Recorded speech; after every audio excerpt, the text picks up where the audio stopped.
भीलों को आज तक कोई हरा नहीं पाया, तो सरकार कौन सी चीज है जो हमको हरा देगी? ये बात हम लोगों को जानना समझना होगा। दोस्तों, मैं पहले ही कहता रहा हूं कि हम लोग राजा थे और पुनः राजा बनना है। ये बात हर एक लड़के लड़की, बड़े बुजुर्ग जवान, महिला पुरुष ने अपने दिमाग में गांठ बांध ली, तो हमारे जितने भी हक अधिकार हैं उन सभी हक अधिकारों को हम लागू कराने में कामयाब होंगे। आपको एक बात याद रखनी है, और वो बात क्या है कि आप लोगों के पूर्वज राजा थे और आपको पुनः राजा बनना है। इसके अलावा हमारा और कोई उद्देश्य नहीं है और कोई काम नहीं है। हमको वापस राजा बनना है, इसके अलावा हमारा कोई काम नहीं है। बस इतना याद रखना, ये कहना चाहता हूं मैं। दोस्तों, आप लोगों को यह बात बताई मैंने कि हमारे पूर्वज पहले राजा थे और आज हम प्रजा हैं। प्रजा का मतलब मजदूर हैं। हम लोग गैर आदिवासियों के वहां जाकर के मजदूरी करते हैं, वहां जाके हल चलाते हैं, वहां जाकर के हम लोग कोई मकान का काम करते हैं, रोड का काम करते हैं, बहुत सारे कामकाज हम करते हैं। तो आपके मन में सोचते होंगे कि हम लोग इस तरीके के आज की तारीख में हमारे मजदूरी करते हैं, हम लोग मजदूरी पर ही हमारा जीवन चला रहे हैं, हम लोग वापस राजा कैसे बन सकते हैं? किसने सोचा था? 2015 में हम लोगों ने आदिवासी परिवार बैनर बनाया। ये कोई संगठन नहीं है, आदिवासी परिवार। 2015 में आदिवासी परिवार का बैनर बनाया था। उस समय कितने लोग बोलने वाले थे, याद करो। उस समय बहुत कम लोग थे जो 10 मिनट तो क्या 2 मिनट नहीं बोल पाते थे, 5 मिनट नहीं बोल पाते थे। आज हमारे एक कार्यक्रम के अंदर वक्ताओं को समय नहीं मिलता है। ये किसने किया? ये किसने किया कि आज वक्ताओं की इतनी भरमार है कि हमारे पास इतना समय नहीं है? ये बड़ी उपलब्धि है। आज एक दिन मेरे स्कूल की बात बताऊं, हमारे एक बच्चे ने प्रश्न किया कि फलाना दिवस, महिला दिवस कब होता है, ये दिवस कब होता है, वो दिवस कब होता है। बच्चा सवाल कर रहा था और बच्चे ही जवाब दे रहे थे प्रार्थना में। तो आधे बच्चे जवाब दे रहे थे, आधे नहीं दे रहे थे। तो मैंने ऐसे ही एक प्रश्न पूछ लिया कि बेटा विश्व आदिवासी दिवस कब होता है? तो सारे बच्चे एक साथ बोले पड़े 9 अगस्त। ये किसने किया? 2015 से पहले विश्व आदिवासी दिवस क्या होता है कौन जानता था? आज गांव गांव, बच्चे बच्चे तक पहुंच गया आपका विश्व आदिवासी दिवस, गांव गांव में। और एक बड़ी बात बताओ, हम लोग टेम्पो पर, गाड़ियों पर कोई क्या लिखवाता था, कोई क्या लिखवाता था। आज गाड़ियां तो ठीक है, ये लाइट के पोल पर भी लिखा हुआ है जय आदिवासी, जय जोहार, जय बिल प्रदेश। ये किसने किया? ये उपलब्धि है। आज एक एक आदिवासी अनुशासित होता जा रहा है। लड़कियां अनुशासित हो रही है, लड़के अनुशासित हो रहे हैं, महिलाएं संगठित हो रही है, बूढ़े बुजुर्ग संगठित हो रहे हैं। आपका यहां तक कि भगत लोग भी संगठित होने लगे। अभी अभी सरसियापाल में हमारे कुछ भटके हुए लोग जनजाति युवा सम्मेलन कर रहे हैं। वो हमारे जन जागरण की वजह से हमको रोकने के लिए हमारे जो भगत लोग हैं उनको आगे करके कार्यक्रम करवा रहे हैं। ऐसा कैसा डूंगरपुर में भी कर रहे थे, ऐसा कैसा बांसवाड़ा में कर रहे थे, फेल हुए। और मैं दावे से कह सकता हूं इस पूरे इलाके के अंदर आज नहीं तो कल वो फेल होंगे, क्योंकि हम सच्चाई बोलने वाले लोग हैं, सत्य के साथ चलने वाले लोग हैं। और ये झूठे पाखंडी लोग किसी भी सूरत में इस बिल प्रदेश की धरती पर अब आजाद आपका सफल नहीं हो सकते। हम ही सफल होंगे, इसकी गारंटी दे रहा हूं मैं। दोस्तों, एक उदाहरण समझना पड़ेगा हमको कि हमारे लोगों की हाल क्या है। आप लोगों ने देखा होगा कि नानो बाकरो रे बाकरो बाकरा टेटो टेटो के ने कहीं है, टेटो के ने कहीं नानो टेटो आवे ना बाकरा ने टेटा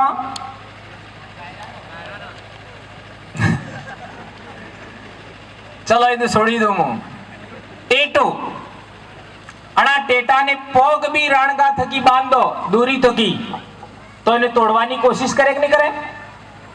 करे D2 कणी कणी आ तो करो देखो इसको, इसका मतलब सबने देखा ने पाड़ा पाड़ी नो यानी डूबी नो नानो बछड़ो रे, इसको भी अपन बांधते हैं गले में रस्सी तो भी वो क्या करता है? तोड़ने का प्रयास करता है। करता है कि नहीं करता है? करता है प्रयास। और फिर वो बकरी का बच्चा बड़ा होता है, बड़ा होने के बाद वो रस्सी तोड़ने का प्रयास करता है? करता है कि नहीं करता है? नहीं करता है। भैंस भी बहुत बलशाली हो जाती है, बड़ी हो जाती है, पाड़ो थई जाए, ये भी रस्सी तोड़वानो प्रयास नहीं करे। तो जब रस्सी तोड़ने लायक बच्चा नहीं था तब रस्सी तोड़ने का प्रयास कर रहा था, और जब वो बलिष्ठ हो जाता है, रस्सी तोड़ने में कामयाब हो जाता है, तब वो रस्सी तोड़ने का प्रयास नहीं करता है। उसका क्या कारण है? क्या कारण है उसका? जब वो बहुत ताकतवर हो जाता है, बहुत शक्तिशाली हो जाता है, जब वो रस्सी तोड़ने का सफल हो जाता है, उस समय भी वो रस्सी तोड़ने का प्रयास नहीं करता है। और जब वो छोटा था तब वह रस्सी तोड़ने के लिए उतावला हो रहा था, प्रयास कर रहा था। ऐसा क्यों होता है? जब वो नया छोटा बच्चा था तब वह प्रकृति के अनुरूप था, और प्रकृति किसी को गुलाम नहीं बनाती है, प्रकृति सबको आजाद पैदा करती है। यह ध्यान रखो, प्रकृति किसी को गुलाम पैदा नहीं करती, प्रकृति सबको आजाद पैदा करती है। जानवर को भी आजाद पैदा करती है, इंसान को भी आजाद पैदा करती है। और इसके बाद जैसे जैसे वो बड़ा होता है, उसके दिमाग में एक बात बैठ जाती है कि ये रस्सी टूटने वाली नहीं है, ये है गुलामी।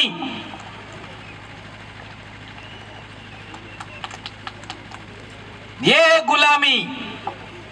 इसी तरीके से इन राजनीतिक लोगों ने, इन संगठन वाले लोगों ने, इन पार्टी के लोगों ने, इन धर्म वाले लोगों ने हमको भी गुलाम बनाया है। हमको शारीरिक गुलाम नहीं बनाया है, हमको मानसिक गुलाम बनाया। मानसिक गुलाम कैसे? मानसिक गुलाम किसको कहते हैं? आए था कि अपना आ रस्तो के जाए दुलेव अणा दुलेव रस्ता माए एक सोरो मोटरसाइकिल लाइन जो मोरे ने एकादोक साइड में पाड़वे अणे हिदुर पांजू लगावी दो एम, और पसे भी कैमरा लगावी बेहो ते अणे रस्ते जटलाई नकलेंगा हिदुर पांजू हमसे क्या पाने हिदुर पांजू लगावी दीदू अबारस तो अणे रस्ते जटलाई मनक जाएगा अणा हिदुर पांजा वाला पाना कने जाई ने एम करेगा। मातू नमावेंगे कि नहीं नमावेंगे? नमावेंगा। ई मातू केने नमावजू? पाना ने नमावजू, पाना नहीं। यह है मानसिक गुलामी। जब आपका शरीर बहुत ताकतवर है, आप लोग समझने सोचने की शक्ति रखते हैं, आप विश्लेषण करने की शक्ति रखते हैं, आप निर्णय करने की शक्ति रखते हैं, उस समय इन धर्म वाले लोगों ने, इन पार्टी वाले लोगों ने, इन संगठन वाले लोगों ने हमको मानसिक गुलाम बना रखा है। मानसिक गुलाम।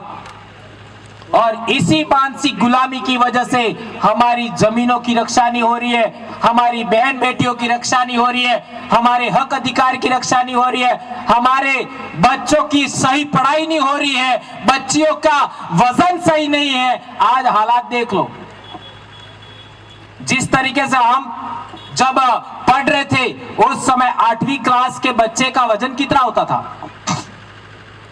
8वीं क्लास के बच्चे का वजन 30 से 35 किलो होता था, हम पढ़ रहे थे तब। और 12वीं क्लास में तो 55 से 60 किलो वजन होता था लड़की लड़के का।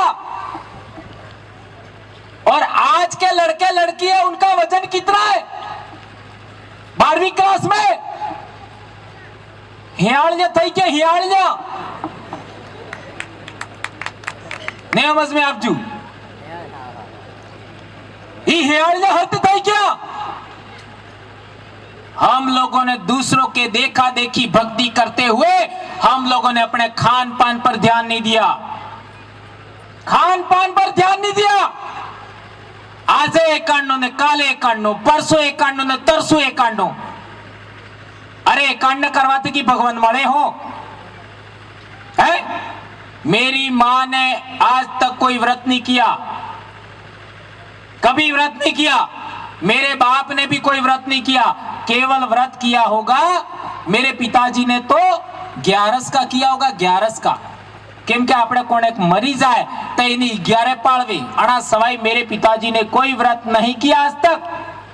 और मेरी मां ने भी व्रत किया होगा तो 11 नु कीधो है।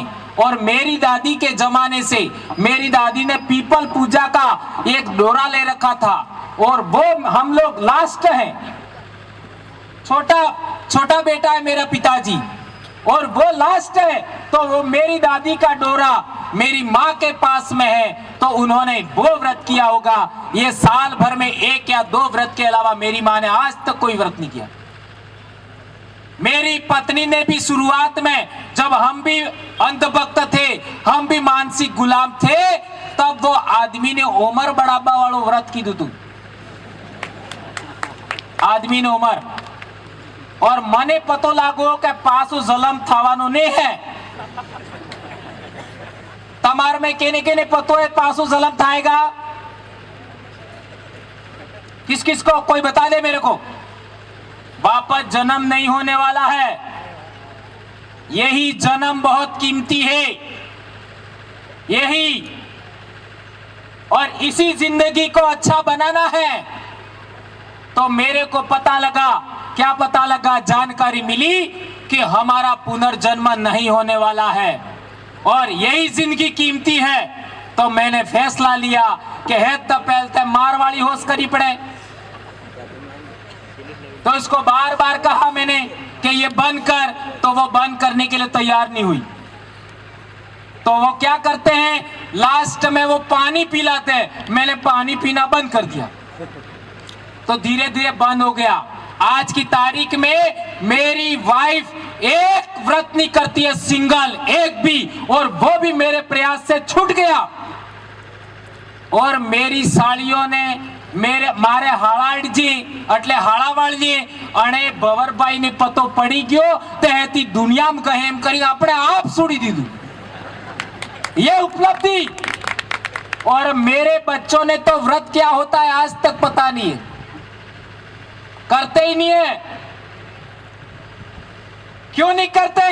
उनको मालूम है ये जिंदगी सुधारनी है, अच्छा खाना पड़ेगा, अच्छा पढ़ना पड़ेगा और अच्छा काम करना पड़ेगा, तब जा करके हमारा सफल परिवार हो सकता है, हमारा भविष्य सुधर सकता है। ये मेरे बच्चों को अक्ल आ गई है। तो ये बच्चे आपके बच्चे हैं, वो भी मेरे बच्चे हैं। मैं आपको भी कहना चाहता हूं मेरे बच्चों कि आज के बाद हमें कोई व्रत नहीं करना है, कोई कर्म नहीं करना है, कोई किसी प्रकार का मंदिर में, मस्जिद में या फिर गुरुद्वार में जाने के कोई फायदा नहीं होगा। ये बात मैं कहना चाहता हूं।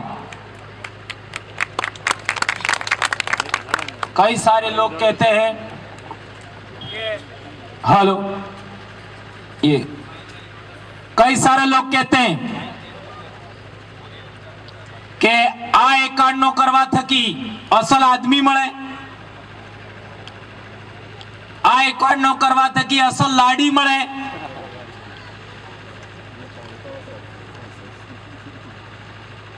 मैंने देखा है काळो वर है नौकरी लागेलो है गोरी गट लाडी अवेलेबल थी जाए मળી जाए और पढ़नी ना आवे। हंसी बात है झूठी बात है? ये हो रहा है और ये केवल हमारे समाज में नहीं हो रहा है, दूसरे समाज में भी होता है। तो जरूरत किसकी है? नौकरी की, अच्छी पढ़ाई की। यह बात हमें समझना पड़ेगा। ऐसी ही बातों के लिए मैंने नाला फला में बोला था जयसमन में, तो लोगों ने उस वीडियो को थोड़ा सा काटा, आगे का पीछे का, और उस समय हम लोग वीडियो बनाते नहीं थे। आजकल तो पूरे वीडियो आते हैं। तो इन लोगों ने मेरे ऊपर एफआईआर भी कर दिया, रे एफपीओ करवाया, नहीं ये किया न वो किया, तो भी हमने बोलना नहीं छोड़ा। क्यों नहीं छोड़ा? वो बात बताना बहुत अहम है। जुलाई महीने में सबसे ज्यादा बच्चे स्कूल जाते, अगस्त महीने में सबसे ज्यादा बच्चे स्कूल जाते, सितंबर महीने में सबसे ज्यादा बच्चे स्कूल आते। आज इसी स्कूल का आसपास में जितनी स्कूल है उनका उपस्थिति निकालिए, 80 से 85% बच्चों की उपस्थिति आपको इन 4 महीनों में मिलेगी। जुलाई, अगस्त, सितंबर, अक्टूबर, इन 4 महीनों में सबसे ज्यादा आदिवासी बच्चे स्कूलों में आते हैं। और उसी समय 16 सोमवार का त्योहार आपका आता है, उसमें बच्चे सोमवार के दिन स्कूल नहीं आते। फिर आती है कांवड़ यात्रा, उस कांवड़ यात्रा में बम बम बोले, महाकाल के नाम से बच्चे गांजा पीते। ये बात सही है का झूठ है? और इसके बाद अंबाजी पद यात्रा, गणेश उत्सव 10 दिन का, और पीली दशा माता, बस तारनी, फिर गरबा। इन लोगों ने, इन व्रत उपवास, इन अनुष्ठानों ने, धर्म के नाम पर अनुष्ठानों ने हमारे समाज की शिक्षा बर्बाद कर दी। हमारे समाज को भूखा रख करके, हमारे समाज को इस तरीके से दौड़ा दौड़ा करके हमारे समाज का वजन कम हो गया। हमारे समाज के बच्चे बच्ची, नई पीढ़ी के लोगों के शरीर में खून की कमी हो रही है। आज किसी भी हॉस्पिटल में जाओ, जब महिला का डिलीवरी होता है, हर महिला का डिलीवरी के टाइम में खून की कमी होती है। मेरी मां को आज तक खून की कमी की एहसास नहीं हुआ। हमारी पहले दादियां, हमारी माएं, हमारी भाभियां, हमारी काकियां भाभियों ने भी बच्चे पैदा किए, और वो भी 10-10, 12-12 बच्चे। मेरी मां ने भी 12 बच्चे पैदा किए, 12। और लास्ट मेरी बहन पैदा हुई, उस समय मेरी मां चने की बुआई कर रही थी और अचानक दुखा घर आई और मेरी बहन का जन्म हुआ। सोचिए। और आज की तारीख में क्या हो रहा है? 12 ते बात छोड़ी दो, व्यस्त था में 1 पौ गेम ने 1 पौ गेम। ऐसा हमारे शरीर की हालत हो गई, शरीर में खून की कमी हो गई। पहला बच्चे के टाइम भी हमारी महिला के शरीर में 4 से 5 हीमोग्लोबिन होता है। और पहले हालत देखो, हमारे पूर्वज अरे डोंगरे दौड़ी सड़ी जाता। हमारे बाप दादे लड़ाई लड़ते थे, पोग में हरजू फेंक काड़ी पास हुआ था, ई काले नो खून है आप बिलनो। हमारे पूर्वज सामान्य नहीं है। मेरी पाल में आप भी पालवी हो, यह सारा बेल्ट पालवी है, मैं भी पाल का बच्चा हूं। मेरे बाप